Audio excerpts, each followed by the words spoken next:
He'll watch a movie, then he'll tell you all about it. It's the Armstrong Entertainment Show. Hello everyone and welcome to Armstrong Entertainment. This is Chad here and I saw the movie Lincoln.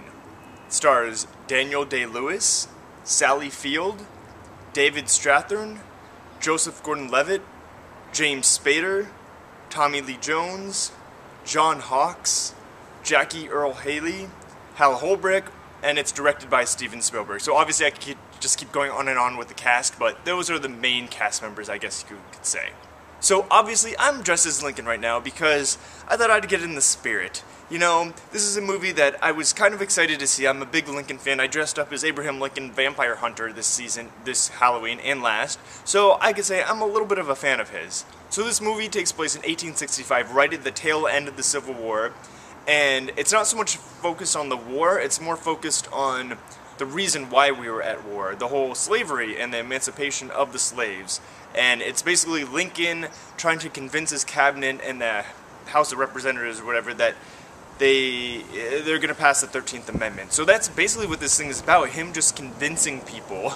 And that's kind of the plot of the movie. It's not about the war at all. That's what makes this movie a little different, because you think it's going to focus more on the war, but it's more about the freedom of the slave and what the war was about. So that was a little different. You can tell they did so much research on this movie for the character of Lincoln in particular.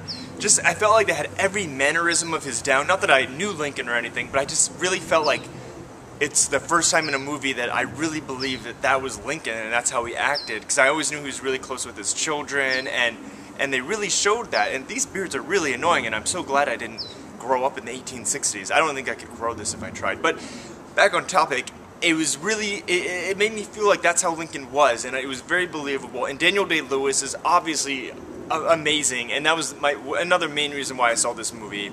Everything he does, he's so incredibly great, and he's definitely going to be nominated, and he's the one to beat this Oscar season. By far, he's the first time I've seen a performance I'm like, oh, that's probably going to win.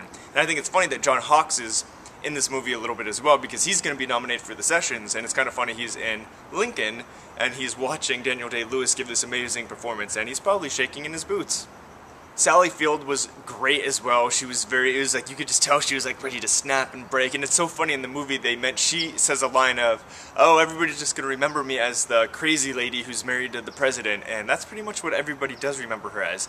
The only thing I didn't like, though, was her age. I mean, it's Sally Field. I know how old she is. She's 10 years older than Daniel Day-Lewis, and Mary Todd Lincoln was 10 years younger than the real Abe Lincoln, so it didn't really make sense to me. I could tell she looked older, and I don't know if it bothered anybody else. It bothered me a little bit because I knew it just wasn't, not that it has to be that spot on, but it was just, instead of being older, she should have been young. I don't know, that bothered me, but she was great. Her acting was incredible, but that was a little annoying to me that she was so old. Tommy Lee Jones' character was really, really cool, and I haven't seen him in a while, and something I really liked him in, and he was great. He was like this character that you were just like rooting for, and then there was this slight little twist at the end with him. I love Tommy Lee Jones. He was great. I hope he gets nominated for something too. Maybe that'd be a great supporting actor nom. So this is where people are going to probably hate me. I didn't love the movie. I thought it was way too long. It's 2.5 hours long. It was really slow and really boring for me. I was not really that into it, and at the end everybody clapped and everything. I refused to clap because it's a good movie and with great performances, but as a whole I was so bored. I don't understand why people are loving it so much. Am I the only one who thought it was a little slow and boring? Overall, it's definitely worth seeing, definitely worth checking out. It's going to be nominated for a bunch of stuff. I highly recommend seeing it. I'm sure everybody's going to love it more than me. I thought it was good, but mainly for the performances, not the story. It's one of those films that I will never, ever see again. So go check out Lincoln and tell me what you think, and please don't give me too many dislikes. Alright, until next time. He'll watch a movie, then he'll tell you all about it. It's the Armstrong Entertainment Show.